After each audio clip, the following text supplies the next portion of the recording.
Hi, you're listening to The Real Truth About You. This is a show where we try to help you to be the best you can be by discovering the real you. And we're going to try to maybe help you along a little bit, see if we can help you to live a fulfilled and meaningful life.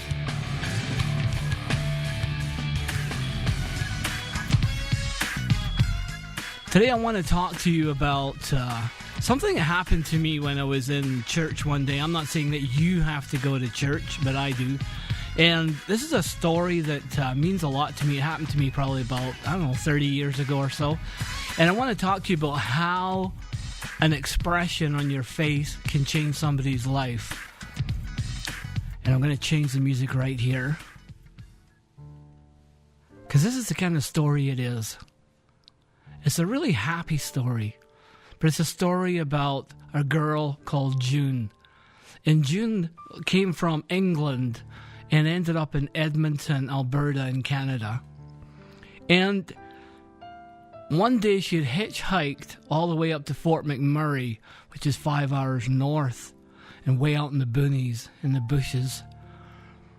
She'd hitchhiked all the way up there, and I was in this church, and I didn't realize at the time, but I was playing guitar, and church hadn't started yet, service hadn't started, and so I had gone to the main entrance of the church, and I was just shaking hands, and I was just welcoming people, and nothing out of the ordinary for me. I'm not kind of socialite. And when the service started, I went and played guitar for music worship and stuff. And anyway, about 3 weeks later, I got a letter, or handed a letter from this priest. And he'd give me this letter. And in it was this letter from these words from this girl, June, who'd come up hitchhiked from Edmonton. And apparently she'd come up from there to commit suicide. She was about to end her life. I didn't know this at the time, but she had a baby that was strung out in heroin. She was a drug addict, and she was beaten and abused, had an abusive childhood, and the boyfriend she was with was also abusing her, and so she tried to get away from him, and she just wanted to end it all. And she'd come to this church. This guy had dropped her off on this street, and there just happened to be a church there. And she went into this church, and unknown to me, I looked at her, and just as like it was with everybody else, I just smiled and said, "Hi, welcome." And that was it. That's all I said. That's all I did. I didn't know her. And she had written this letter saying that when I smiled at her and welcomed her for the first time in her life, she felt loved unconditionally. And it's not necessarily anything that I did, but it was something that was going on in her life. And she ended up not committing suicide. She ended up continuing with her life and started to make friends and sobered up and went to rehab and did a whole bunch of things and had a fairly good life. I'm not saying she didn't have issues in her life. And she talked to me quite often over the phone, but this is what this letter was about.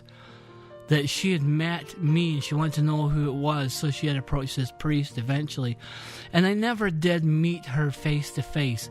I did spend time on the phone with her, and a few years later she was killed in a car accident in Alberta, and so I never did get a chance to meet her.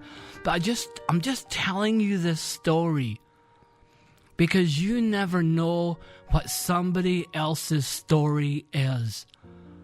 You don't know if that waitress that's being rude to you in the restaurant has had a really, really crappy life, or a crappy day, or her boyfriend's beating on her, or her dad, or whoever it is. You don't know in the lineup if somebody's being a real whatever. You don't know what their life has been like. You just don't know. So I'm asking you just to take a step back when you see somebody like that. Take a step back before you get grumpy, before you say something. And just think, maybe that person's experiencing something. And smile. I never knew that a smile could change somebody's life, and it did. I never knew that shaking somebody's hand would change their life, and it did. So I'm telling you, even though this sounds really serious, it does. It sounds like a really serious broadcast today. But I just want you to know how powerful you are. How powerful you are as an influence in somebody else's life, even when you don't know it. I really believe that sometimes people are placed into your life. They're just moved somehow into your path. And I'm not trying to make you feel guilty for any times that you did get upset with somebody, because I've done it lots. I've done it lots. But I just want you to be aware that sometimes something you do is going to dramatically impact somebody.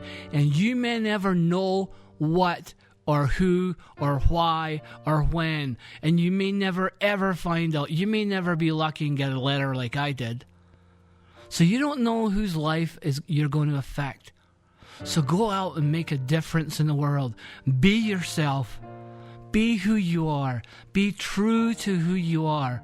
But also remember that other people are out there also searching for their real self.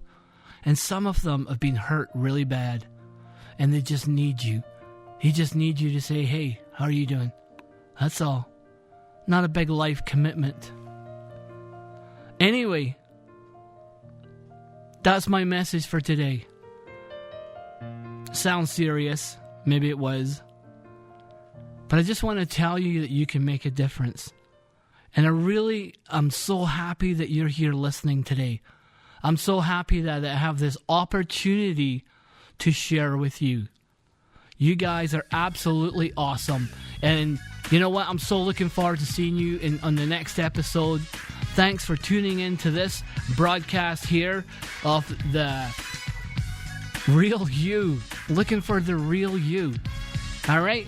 So you have a great rest of your day, and we will see you on the next show.